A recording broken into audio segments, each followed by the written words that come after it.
Welcome, welcome, welcome, everyone. Welcome to a new edition of Remixing Politics and Culture with me, your host, Pam. I am a public relations and marketing professional who happens to have a passion for social justice, voter advocacy, and culture. And I hope that last Sunday you enjoyed the Super Bowl and that your team won. I certainly only look for the halftime show and I thoroughly enjoyed Bad Bunny. So let me know in the chat if you enjoyed him as well. I when I decided to do a show on the Epstein files a couple of weeks ago, things were very bad. They were bad, and on top of all the other terrible things that were happening.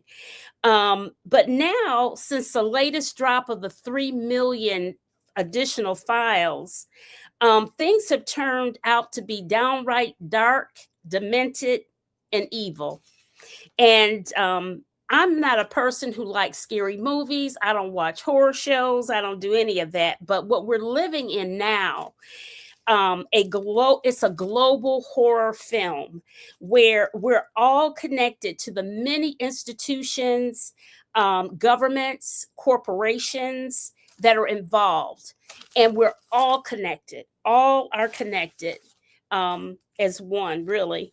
That situation on top of the massive and unbelievable civil and constitutional rights that have been violated by the ICE people doing enforcements in Minnesota has just been extremely overwhelming. And there's just so much going on that nothing seems to be real between AI, misinformation, disinformation. It's hard to know what's right, what's true or not, actually. So, right now, we're living in this land where truth is stranger than fiction. And apparently, some of the conspiracy theories told to us by QAnon back in 2016 and what have you may actually be true, dare I say. We're going to discuss all of this with some of my very smart and insightful guests this evening. And I see several of you have signed on. And good evening, Dawn. Good evening, Loretta. Good evening, Renee. Good evening, Lee. Good evening, John. It's so good to see you guys. Okay, so I'm going to introduce my first guest right now, and she is Dr. Judy Foster Davis. She is a professor of marketing and integrated marketing communications at Eastern Michigan University. Dr. Davis is an expert in her field. So, all about the narrative and all of these types of things, she knows all about it. Her first book, Pioneering African American Women in the Advertising Business, Biographies of Mad Black Women. Her work has been featured in the New York Times, American Black Journal, the Hartman Center at Duke University, and the National Museum of American History at the Smithsonian. Welcome back to the show, Dr. Judy Davis. Hi, Pam. I'm so glad to be here. I'm so glad to have you here. Yeah, and I know we're going through some terrible, terrible times, but Uh-huh. hopefully tonight we can talk. We can just bring clarity on some things, and and there is a resistance, and the resistance it is working. It's working slowly, but it's working. Uh-huh.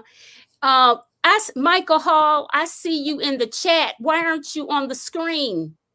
You're supposed to look, Michael, go to your email and sign on. Okay. Hey, y'all, this show was live and one of my guests hasn't showed up, but he's showing up in the chat and he's supposed to be on the screen. Okay, because I was supposed to introduce you next, Michael. Okay, so I am going to go to Latrice. So next up, I have a show regular, Latrice Davis. Good evening. Good evening. Latrice is currently a senior court clerk at the Midtown Community Justice Center in the city of New York. That's She right. is very civic minded. She is very civic minded and is very active on the Queens Community Board 6, where she serves on the Transportation Street Safety Committee, the Rockaway Beach Committee. She has served on the Aging, Social Services, and Disabilities Committee and was previously the committee chairwoman of Those Without Shelter. Latrice is also a former online editor for the Associated Press. Welcome back to the show, Latrice. As always, Pam, it's a pleasure to be here. Thank you so much for having me. Good evening, everybody. Okay, we got more good evenings. Hey, Ron. Hey, Sincere. Hey, Cynthia. Hey, Ed. Okay, let's see. And now we have Jeff Wimbush. Hey, Jeff. Good evening, Pam. Jeff, I'm doing well. Jeff is an award-winning writer, reporter, and essayist who has worked and contributed to numerous mainstream, alternative, and Black media publications, including The Root, The Columbus Dispatch, and Columbus Alive. He is a member of my beloved organization and his, and Latrice, I think Latrice as well, the National Association of Black Journalists. He resides in Columbus, Ohio. Never mind that I've got on all my Michigan. I got on my proud Michigan sweater today. we'll let it go this time. You let it go this time. He's an Ohio State alum. Welcome to the show, Jeff. Thank you so much. Thank you, and nice to meet you, as well as Dr. Davis and my friend Latrice. All right, great. And Michael is still trying to get on. See, this, guys, this is definitely live. Hold on a second. Somebody. Okay. Gotcha. I gotcha. Got that message. Okay. So let's get into it, guys. All right. So, ICE operation in Minnesota. Was it just a test to see how to enact martial law over a city? Learn from their missteps and then rinse and repeat across the country. Who's going first? Jeff, let you go first. I guess by any reasonable standard, what we're seeing in Minnesota should be seen as a warning shot. I have no doubt in my mind that Donald Trump will do anything to disrupt the 2026 congressional elections.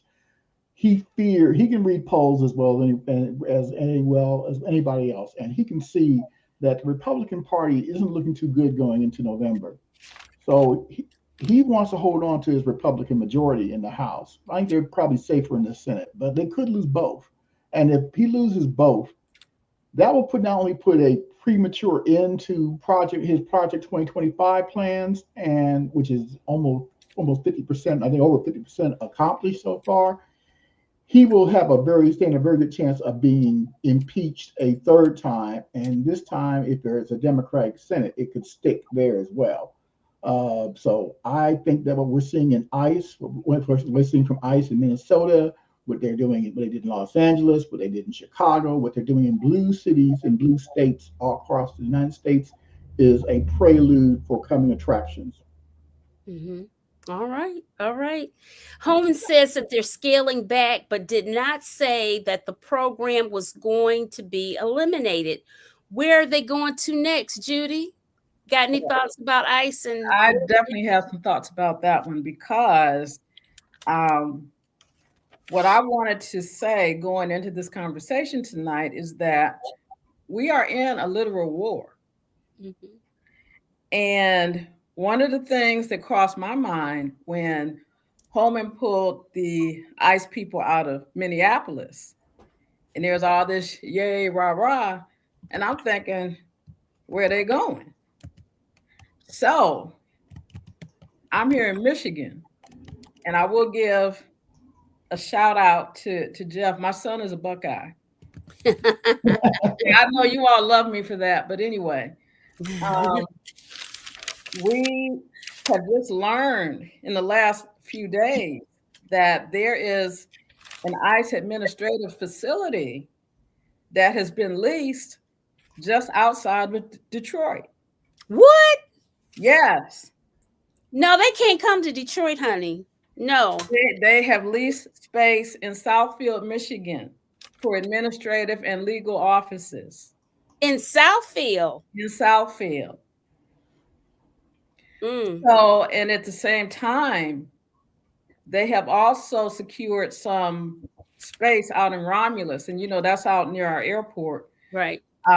for a detention facility. Mm-hmm. And every time a certain person opens his mouth, he talks about the ballots and what happened he mentions Detroit, he mentions Philly, and he mentions Atlanta. All the black places. They've already gone into Atlanta and seized the 2020 ballots. Right. So yeah, we're in a literal war. Yeah. And one of the things I wanted to bring up is that a tool of war is propaganda. Yes. Which is so effective because it works on the mind. Yes. And what's happening is that you get the government creating and selling an alternative reality through, what they put out. But you get cell phone video and whatnot that contradicts what the reality is. And that's part of why Minnesota blew up in their faces. Mm-hmm. Because you get Kristi Noem and the CBB people talking about, oh, well, these folks were terrorists and they were trying to run over the police officers, da, da, da, da, da. And you got Ring video, you got cell phone video saying, no, that ain't what happened. Mm-hmm. Okay, so they've had to scale back.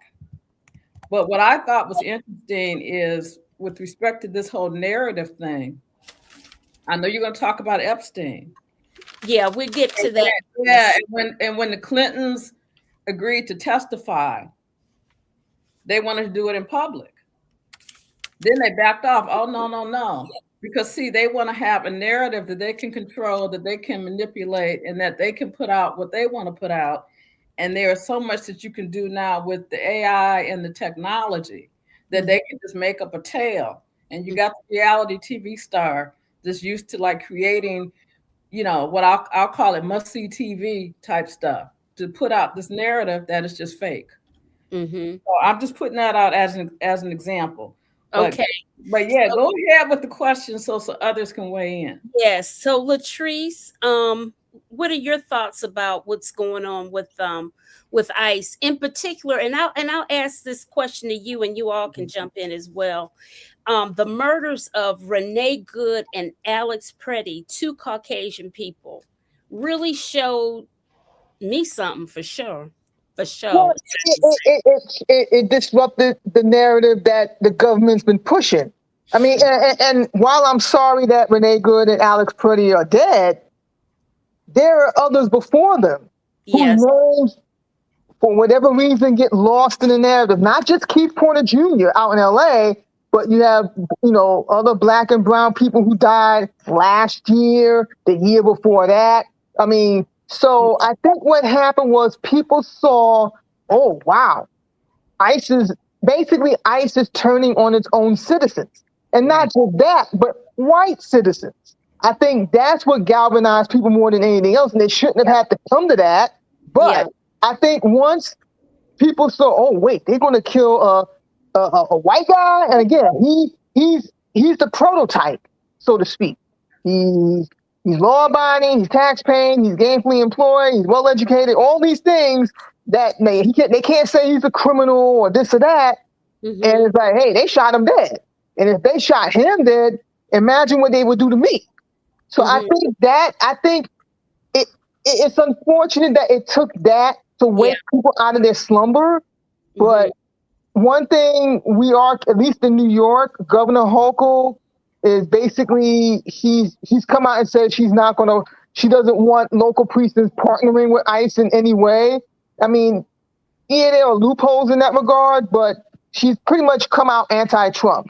But then again, she's up for re-election this year. So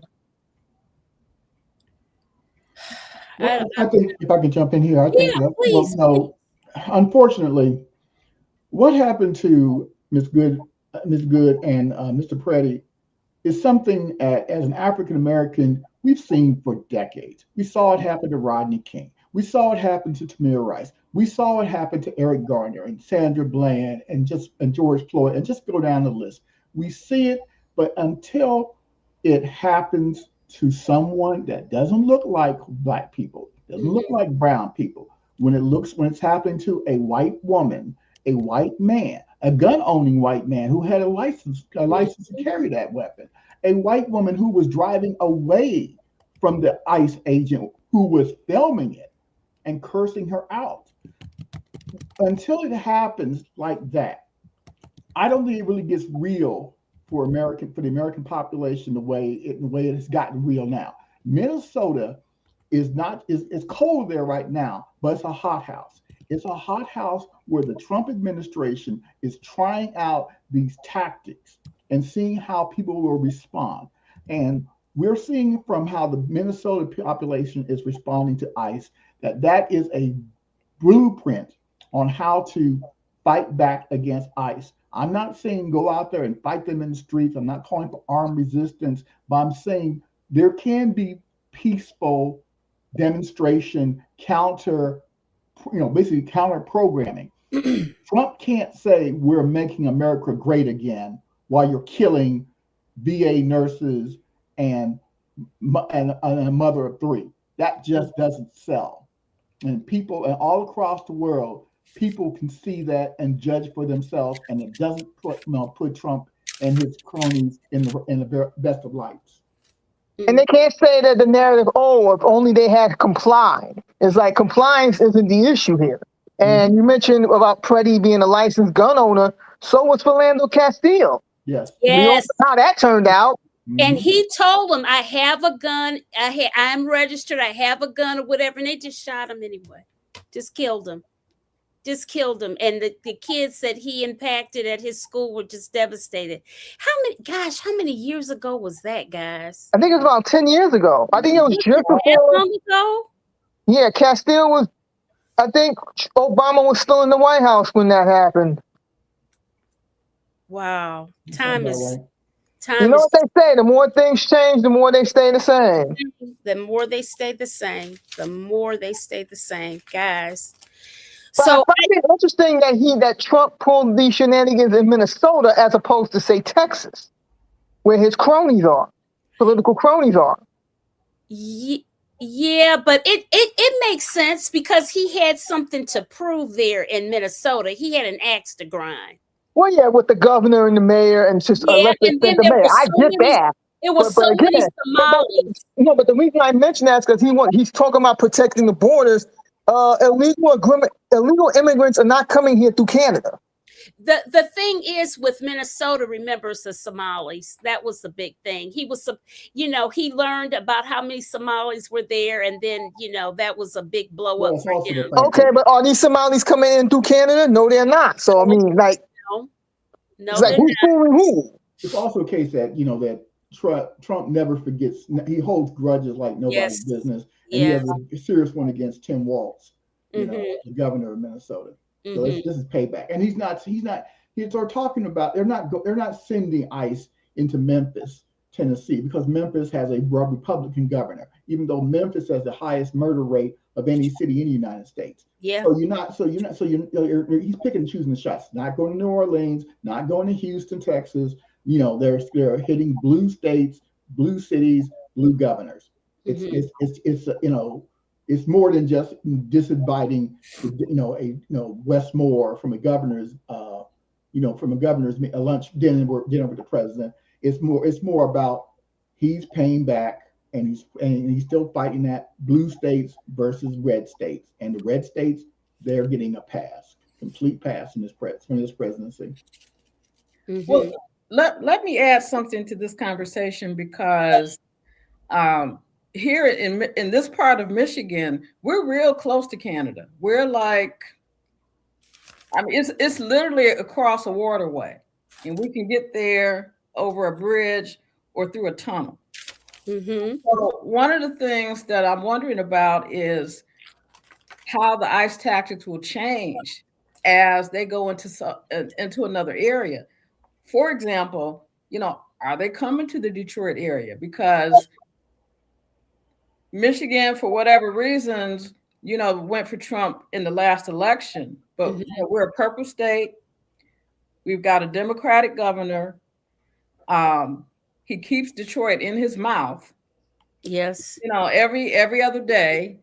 And so I think one of the things that is possible in what I call this war is that he's trying to provoke or bait, Black people to come out and protest in mass because we ain't been getting out there. And he wants to start something. So, because if the face of the resistance and the pushback is looking like us, well, then they're like, oh, well, then they want to come in like gangbusters. So that, in my view, is also part of this narrative that they want to create, so that they can bring in law and order and all that other stuff that they talk about. Yeah. So that's my 2 cents on that. Let me introduce Michael, that he has joined us on screen. Michael is Michael Hall, one of our guests.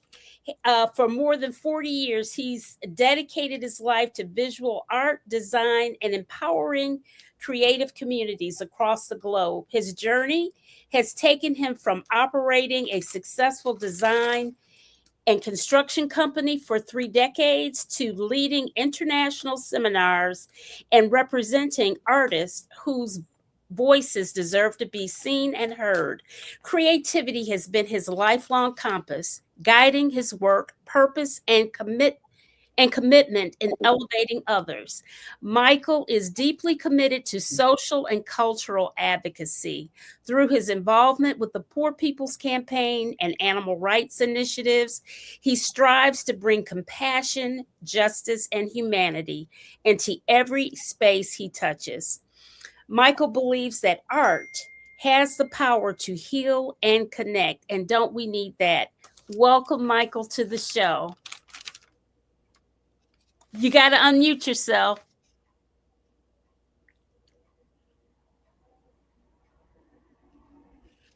I think you're unmuted. Say something. There you are. Say something. Can you hear me? I can. Okay. I apologize. I accidentally shut off the camera on Google. And when I did that earlier today, and it would not allow me to come in at all. But anyway, I finally figured it out. Thank you for that introduction, and it's nice to be here with you guys. Okay. Do you have something to add about the ICE subject before we transition into Epstein? Well, I think actually that there's so much corruption going on right now. So many things are happening, and they're doing all of this so we don't pay attention to the real corruption and what's really happening. The one thing that I'm grateful for is that the lower courts are holding them accountable. But the thing that really scares me is the corruption. And like, for instance, a couple of days ago, a Russian oligarch paid $150 million for a warehouse building right outside of Atlanta that was worth $50 million. And they're taking that warehouse building and they're going to turn it into a concentration camp. And the thing that keeps getting me, all the corruption, all this keeps pointing back to Russia. And I think basically what they're doing is beyond evil. I've never seen anything like it in my life. We haven't seen anything like this in our lifetimes. None of us have. One of the things that really concerns me, and it was a question that I had for all of you all, was, do you think that the fact that we have no central base, so to speak, or a leader, so to speak, to defeat this dictatorship. Because let's face it, that's what we're essentially in. We're in an autocratic, the forming of an autocratic type of government. Because they're violating every single rule, law there is. They're not paying attention to court orders. They're just running roughshod over everything. Do you think that that is impacting why we really haven't, where the people, we have these mass marches and stuff, but we're not, it's like they're all planned. It's not like that consistent, hard-hitting situation like South Korea had. Or was it? Yeah, it was South Korea did when they got a guy in there and he was corrupt and what have you, and he was trying to lay the hammer down on them. And those people said, "Oh no, you will not." And they kept fighting and kept fighting and kept fighting, and they didn't. Their media and stuff wasn't compromised like ours is, Jeff, and that type of thing.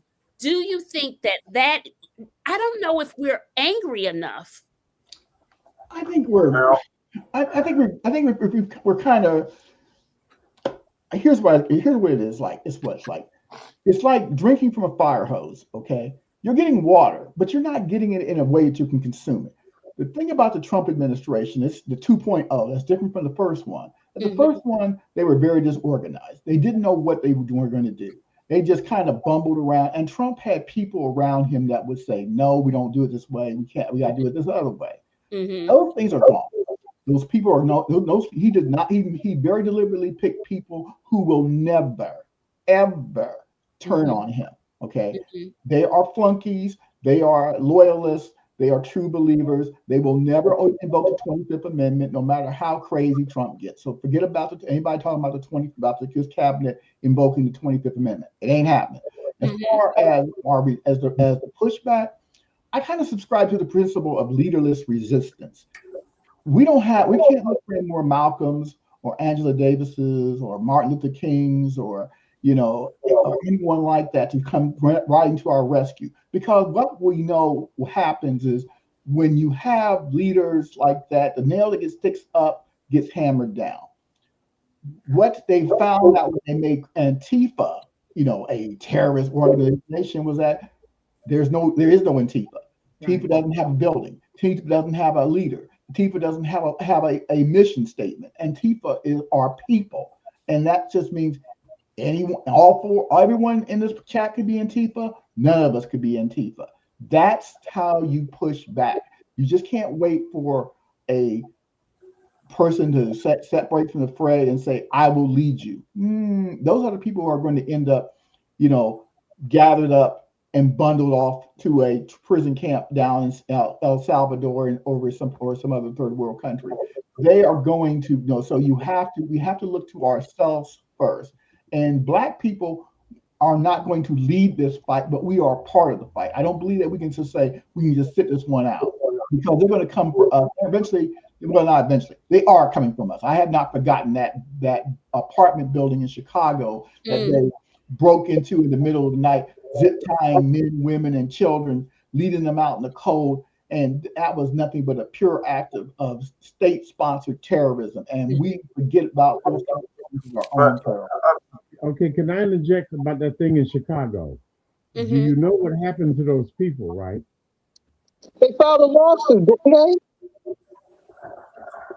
Those people were put out that building, and now a lot of those people were homeless. What really happened with that situation in Chicago is a Trump supporter wanted them out the building, and they used that to get those people out the building.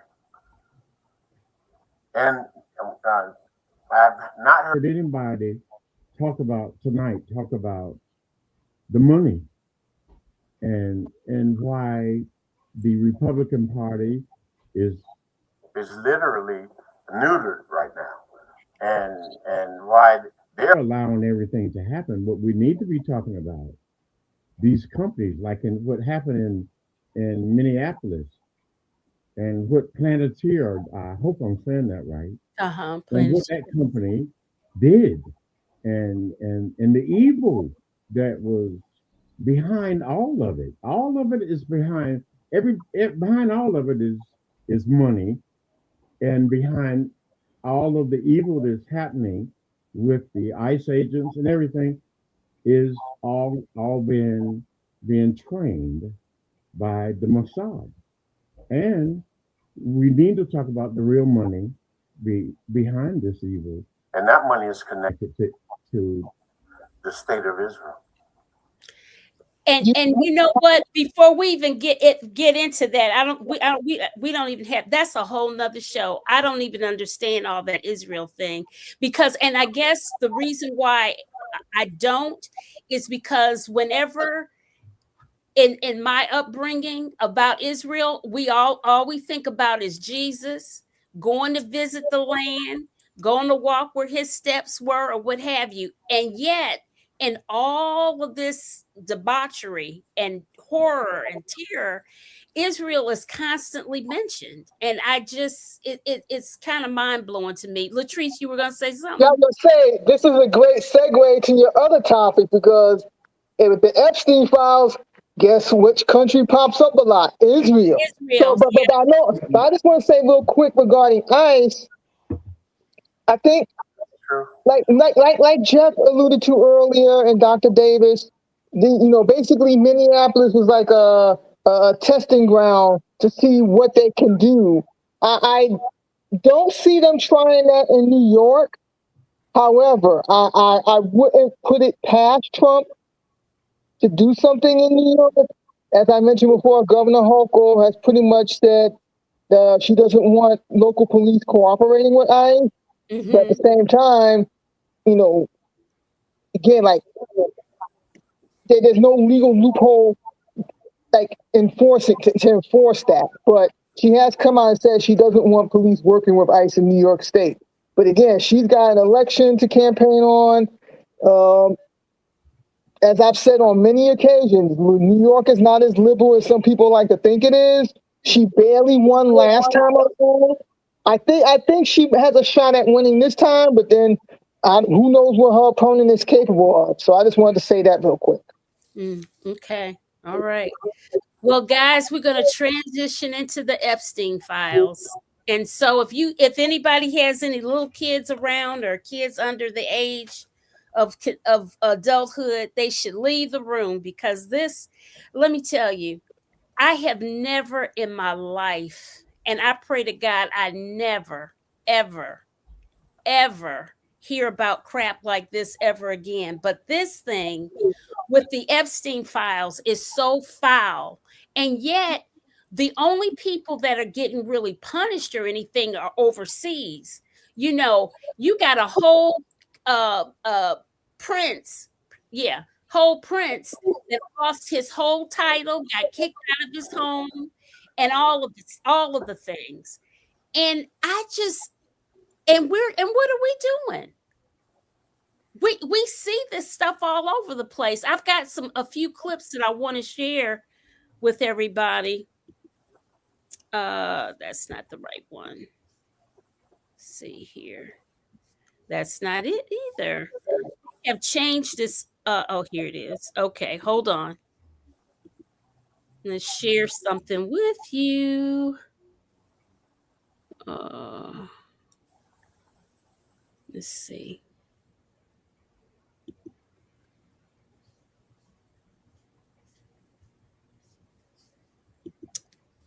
Okay. Jeff Epstein was growing drugs. It probably wouldn't surprise you to learn that these drugs were bad drugs meant for doing bad things to good people. What probably would surprise you is what this fucking drug is, because not many people have heard of it. It's called scopolamine. It's derived from a plant called Angel's Trumpet.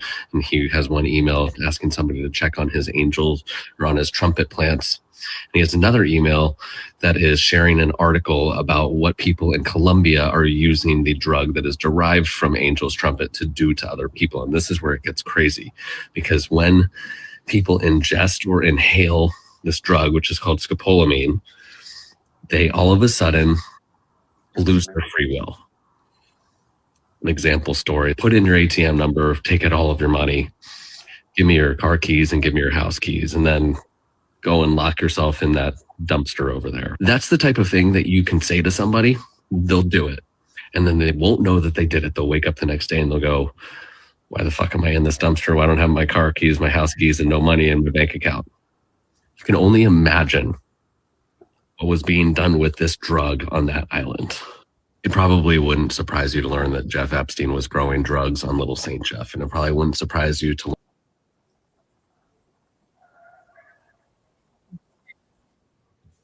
So that's one thing, and I'm gonna tell you, that was sort of a random thing that I saw with the drug thing, but there's so many more. This guy's tentacles were into everything. I just, and I've tried to look up to see who his family is. Like who are your people?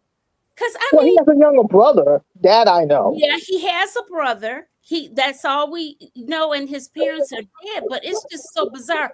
Jeff, what do you think about how the legacy media is covering the Epstein file situation? Wow. Not well, not good at all. The problem with the legacy media is that it's owned and operated, just work the list, CBS News, the Washington Post, so many of our publications and networks are owned by billionaires. They're owned by corporations. And billionaires and corporations are the people who are putting millions and billions of dollars into Donald Trump, knowing that they're going to cash out on the back end. I mean, you had Jeff Bezos, 1 week after he put out a $45 million, Valentine to Melania. Next week he fires 1/3 of the Washington Post newsroom, including wipe out their entire sports department. Almost every Black journalist of note that worked at the Washington Post is gone. So and they got rid of their Metro section. So the legacy media is not doing the investigative reporting that used to be done. They don't have those type of people anymore who will spend months or years working on a story like this, digging up the lead, asking the hard questions, and not stopping because Catherine Levitt says we're moving on past the Epstein files. No, we're not moving on past the Epstein files, and we're not going to allow this White House and this corrupt attorney general to move on past it either. We have to rely on not just legacy media, but alternative media, such as this program. People who are doing that, who are doing the investigative work that the New York Times and the Washington Post or CBS News or NBC aren't interested in doing. The mainstream media is, as someone said in the comments, is dead. It's not dead, but it's sick and it's on life support. So there's not going to be any Woodward and Bernstein riding to our rescue, and they're not going to be making any movies about how the mainstream media has done this. And one more thing I want to add before I show this to the next panelist. Columbus is not just the home of the Buckeyes; it's also the home of Les Wexner. Okay. Les Wexner of the Limited, Les Wexner. If I go up to Ohio State University's medical center, everything is called the Wexner Medical Center. Okay. Is it? Yes, it is. And I used to work at a place where is also named after Wexner. Les Wexner is, you don't have Jeffrey Epstein without Les Wexner. Mm-hmm.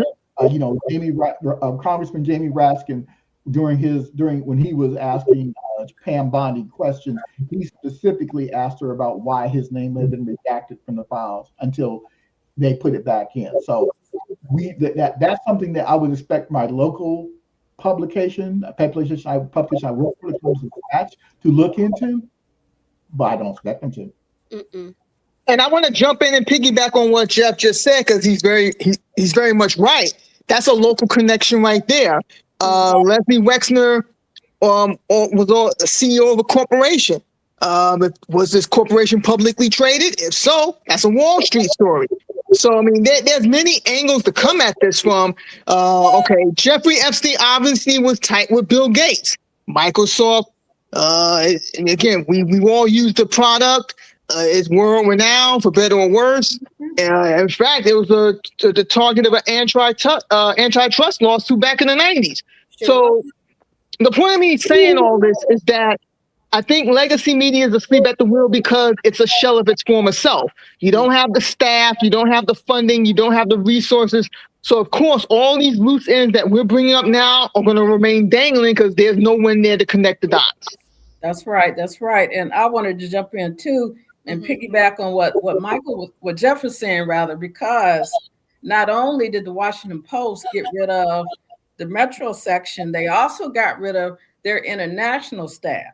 And that is huge. That is huge. That is huge. Because to tie this to the Epstein thing, I always thought of Epstein as a sex trafficker. But in the last, since these files have come out, I said, oh my God, he's a world-class blackmailer. Yeah. Because when they said that they had released these files, and I heard the number 3 million, and then they said, well, he didn't release the other half. I'm like, what? So you got all these files on people, and I'm thinking they're just, digital or paper files, but then you come to find out that there's pictures, there's video, there's audio tapes, there's who knows what else. And I think I saw in the New York Times where wherever he had properties, they would just be wired. So that cameras everywhere. Yeah, folks are being constantly surveilled. That means he got the dirt on everybody and used his, I'll call it fantasy island, to track these, who was going there. Right. The princes, the oligarchs, the movers and shakers. And like you said, doing things that we just cannot even conceive of.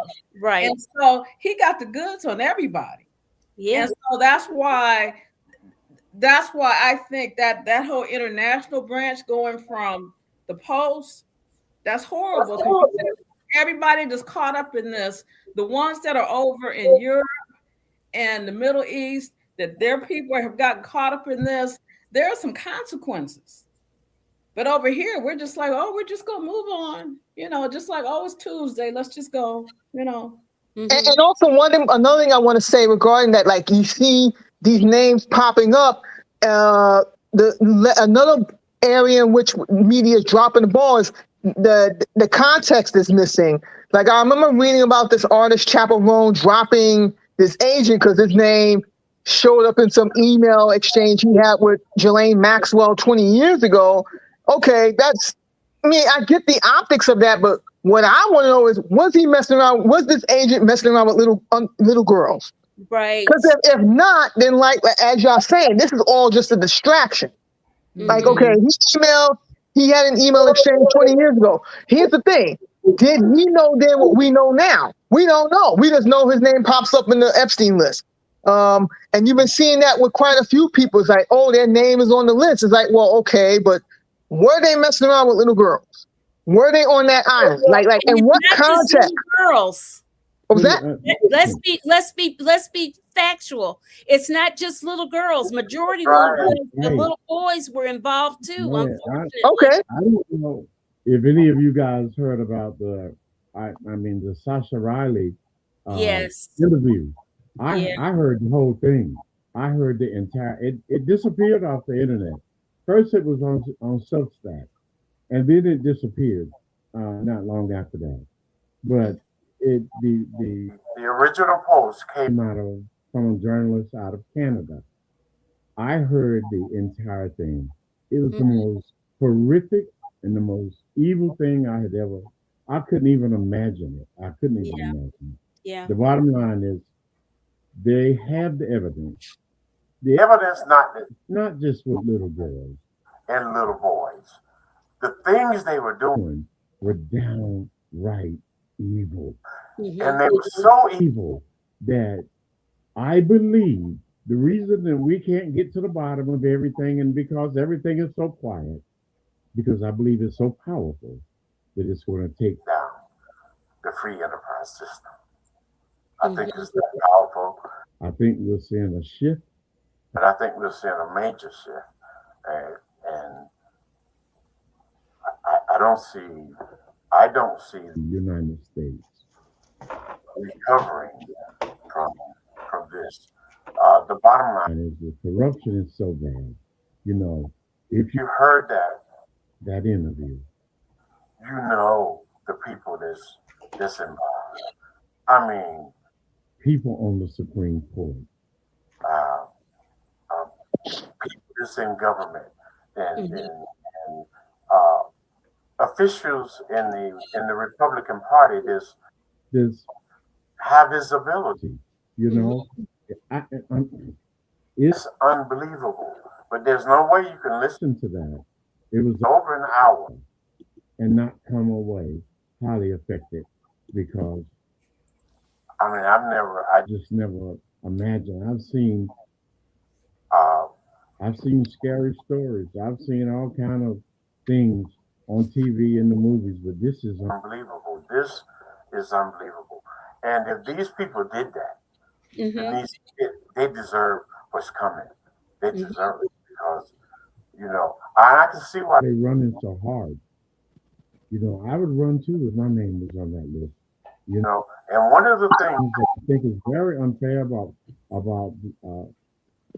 is they're trying to put black people on this list, and there are no black people on that list. There's only one black person on that list, and there are no other black people. All that's innuendo, because the thing with the little boy that boy said, out of all his years of being abused, he only saw one black person. One. He never saw Putin. He heard Putin's name mentioned many a time. But I will say this, and then I'm going to shut up about this. Donald Trump Does not smell like poop for nothing. That little boy is responsible. And we need to get to the bottom of that because it's that evil. And if you can do that to a child. And what's so sickening, they knew about these fouls before Donald Trump ever ran the first time. That is a whole nother discussion, Michael, about how Merrick Garland did not prosecute him for the insurrection. And if they had some of the files or even a portion of it, why didn't things get opened up then? Now, I will say, every time we had a Democrat get into office, we were always in a fire situation where the economy was about to tank. And when Obama got in, it was horrible. Remember, we had to make all those deals with the car companies and that they were too big to fail and all. Remember all of that? It was. I certainly do. And so we really are just really. It's just insane. It's mind-boggling. But I will tell you this: China just passed a bill, a law, or something, and said that anybody who is a child sexual predator will be put to death. Period. Full stop. They're not even going to entertain anything else. If they are found guilty of child molestation or anything, they're gone. They're as good as gone, and that's just the end of discussion for them. I'm going to show you guys another clip that I have.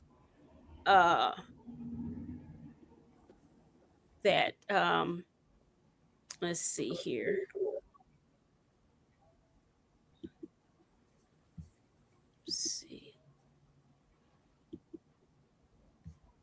Fled the country to avoid child abuse charges. The United States never pursued extradition. In 1976, Francis Duffield Sheldon owned a private island in Lake Michigan, not as a vacation home, as a base of operations. Sheldon came from Michigan royalty, descendant of a state governor, lumber fortune, Yale graduate, former Air National Guard. He volunteered with Big Brothers, ran what he called a nature camp for troubled youth on his island. Police discovered it was a child pornography operation. Boys were flown to the island via his private plane, filmed in sexual acts, footage sold to wealthy subscribers. When police raided his Ann Arbor home in July 1976, Sheldon was gone. Flew his private plane plane out 3 days after his associate was arrested, fled to the Netherlands. A federal warrant was issued in February 1977, but the U.S. took no action to bring him back. Sheldon lived openly in Amsterdam for nearly 20 years, maintained access to his family trust, reported to have died in 1996, never faced trial. Police had found customer lists with names of wealthy subscribers. None of the clients were ever charged, which raises one question. If police had a client list of men who paid to abuse children, why wasn't a single client ever charged?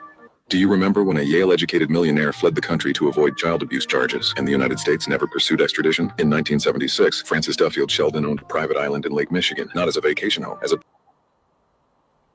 Now, I wanted to share that with you guys because I was just blown away when I heard that. And did you know that Epstein's first foray into the child predator thing was in Michigan as well at the Interlaken camp? Remember that camp, Judy? Yeah. I know growing up, it was like a really big deal. If any of you were in the arts back home, Right. grew up in Detroit, it was like Interlaken. Wow, you got accepted to Interlaken. He had connections there in Interlaken, and that was his first case was in Interlaken at the camp there. I mean, he was the money behind it. He was putting money behind the camp. Yeah. Him and his supporters were putting money behind the camp. Well, something I like to say is like, there's a quote that power corrupts and absolute power corrupts absolutely. Yes. When rich men get together, maybe they sit around when rich white men sit around, have a drink, or talk about sports, or think about things that do the same thing that most regular people do. But a lot of times they tap into their use that power, use that money, use their layers of protection they have between themselves and the law and justice, and they go buck wild. Everything is on the table. Nothing is off limits. It's a same old story, and we've seen this happen for decades. Ever since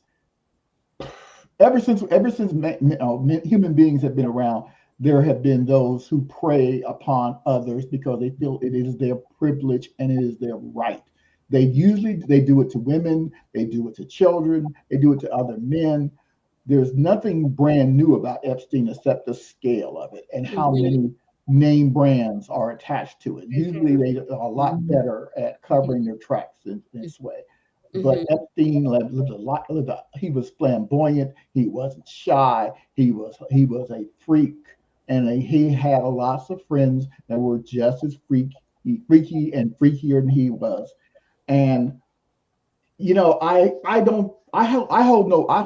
not the most religious person in the world, but I do believe that there is such thing as justice. It's just that I don't think that's going to happen for a lot of these guys on that list in this life. It's going to have to happen to them in the next, because our judicial system, as we've seen time and time again, can be bought and sold just like baseball cards.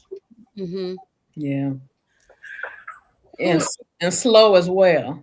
It's so slow. That's the problem. And yet it's slow because we're supposed to give everybody their diligence, their time to, so that everything is fair. And yet it doesn't work when you have people breaking all of the rules. Somebody's doing something in the background and it's loud. But it's just, it's all just so mind-blowing. And you're right, Zach. Uncle Luke did go to a party, and he said that when it was dark in the party, there was no music playing, and there were all these young girls. He said they definitely looked underage, and he said he made sure he got the heck up out of there. It was a lot going on, a lot. Yeah. And Zach seems to think that that Trump is going to pardon Maxwell on his way out the door. I don't know. I hope that Trump is out the door a lot sooner than we can't. This has been a little over a year, guys. It's been a year and a month. Come on, we can't make it through another 3 years or whatever. I mean, really. emotionally, physically, or whatever, mentally, it's just it's too much. I agree with you, Pam, but I sort of think that sometimes the hardest steel is forged in the hottest fire. Maybe this is something we deserve, or America deserves, for putting back in a convicted felon and a sexual predator, a sexual predator, a man who has been bankrupt several times, a man of low moral quality. But 70-some million Americans say, yeah, I like that guy, not that overqualified black woman. I don't like the way she laughs. Let me get that guy. That's what America wants. And we are getting, you get what you give. Yeah. And 70 million Americans made a choice, and we're all living and suffering from that choice. Well, I think there's An overwhelming evidence that he's number one anything. I think that in my lifetime. Every time the GOP got close to a win, they were able to take it. I mean, I saw it starting with Bush. I'll never forget the first time the first Bush won. The New York Times headline. No, the Washington Post headline was "The gods have spoken," and I'll never forget it because I thought, what gods? I only know one. So to put a headline out that said the gods have spoken, I thought that was crazy. And I've done nothing but watch crazy Republican elections since that time. And this took the cake. I mean, after he lost the first time and it ended so badly, I just can't believe how anyone thought that this was going to end any better. Well, it's even ending worse because, listen, they've got in the files this constant talk about eating beef jerky. Yeah. And the thought of what the beef jerky is human remains. Yeah. And specifically, they're thinking that it's children. And there is murder in these Epstein files. Yes, there's cannibalism in these Epstein files. Yeah. There is every depraved thing, even that disease that a person gets from eating. I don't know. I was supposed to look it up before I came. I couldn't do it. But he's even videoed and stuff with that in his mouth. I mean, it's crazy. Horrible things of listening to that Sasha Riley tape was how a member of Congress beat that little boy, because that's all he was at the time. 8 times. He only remembered 8 times, but 8 times he beat him to an inch of his life just to watch him go out, just to look in his eyes and watch him lose conscience. Yeah. Over again. The things are so horrific. You know, there's evidence at least 3 little girls disappeared. There's evidence of one little black girl being involved, and that little black girl disappeared as well. I mean, the evidence is overwhelming. It's overwhelming what these monsters did. And I just think that, ultimately, the universe is going to take care of it. I know they've been doing this a long time, but I also know that as he was saying earlier, rich, powerful man. But the thing that comes to my mind is rich, powerful white men all over the planet. Judy, you being the messaging expert and our propaganda person to know this so well, what do you think? How do we unpropagandize? Well, I guess we kind of have with all of this information coming out because, the people that are part of QAnon were saying these things about children being eaten, Pizzagate. Then I find out that the FBI has terms for children. A child is a pizza. Then in the Epstein files, there's constant references to pizza and grape soda. And all of these different things about even Wayfair. Oh, I got a Wayfair, some kind of chest of drawers for X amount of dollars, and it's in reference to a child of what it costs. I mean, Judy, help us out. Well, one of the things I'm going to suggest is that some of the things that we talked about tonight, like Sasha Riley and the book that Latrice held up, and that you've gotten deep into the Epstein files, you take yourself out of that, because you will be absolutely insane. Because yes, we don't put that on yourself. Mm-hmm. So I purposefully I have to protect my peace. Yes, yes. So a lot of the stuff I get the highlights. I don't engage in the depth of it, because I don't want, when I lay my head down at night, I don't want those images in my mind. Yes. Okay. That's part of it. Divorce yourself from the propaganda. Another thing that I do almost exclusively, I engage with independent media. Yes.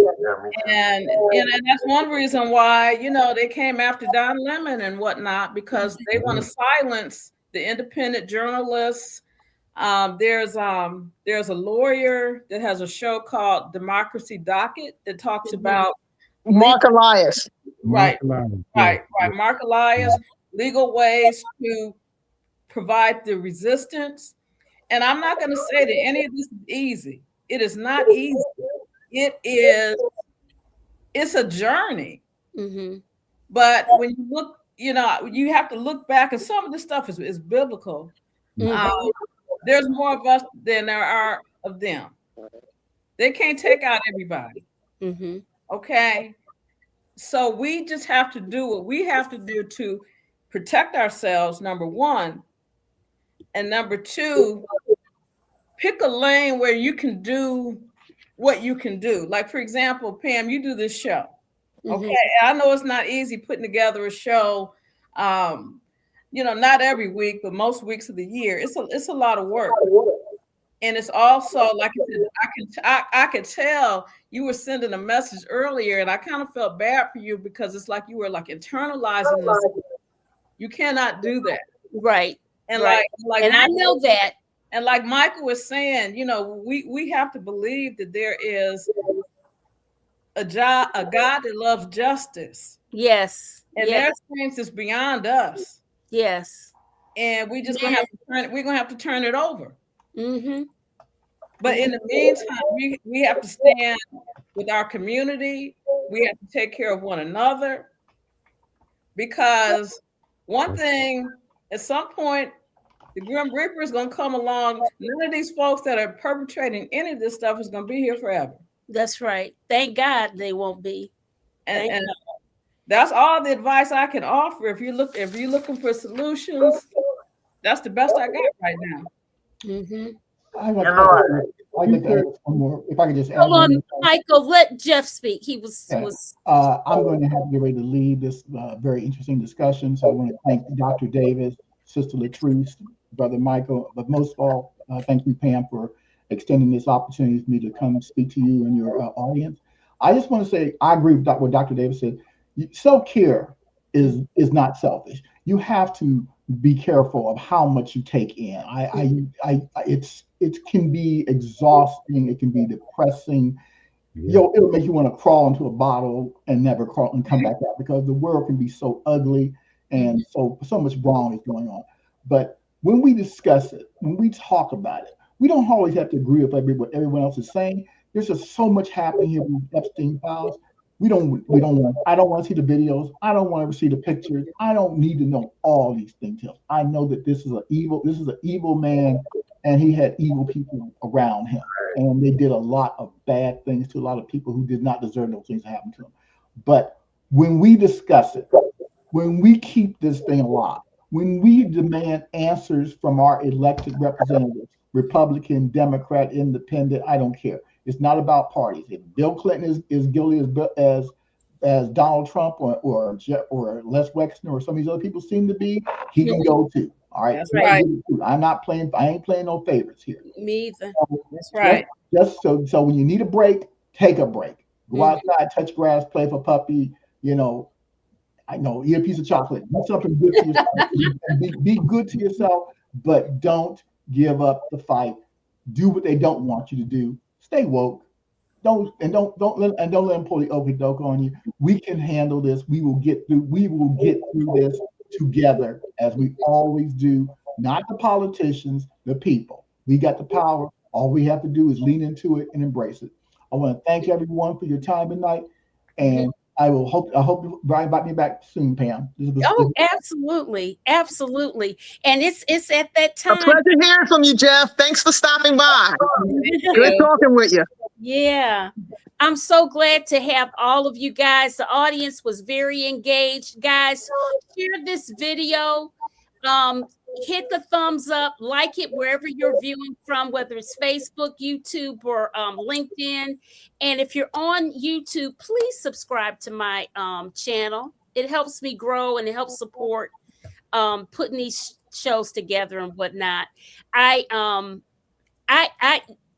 Jeff is absolutely right. I've tried not to ingest too much of it down the rabbit. I've gone down the rabbit hole, but I've gone through it through some reliable sources, not my own looking at it, because it's too scary for me. But we are, you know what? I tell you, I had a good time in church today, and I just believe that we got to overcome this. We have to, you know. And it's no surprise to God. No surprise to him. None. All right. Well, let's wave everybody. Oh, we'll say goodnight to everyone. I have enjoyed you all so much. Michael, next time we'll get you on time. All right. Okay. Well, you guys take care. Thank you, everyone. Good night. Thank you.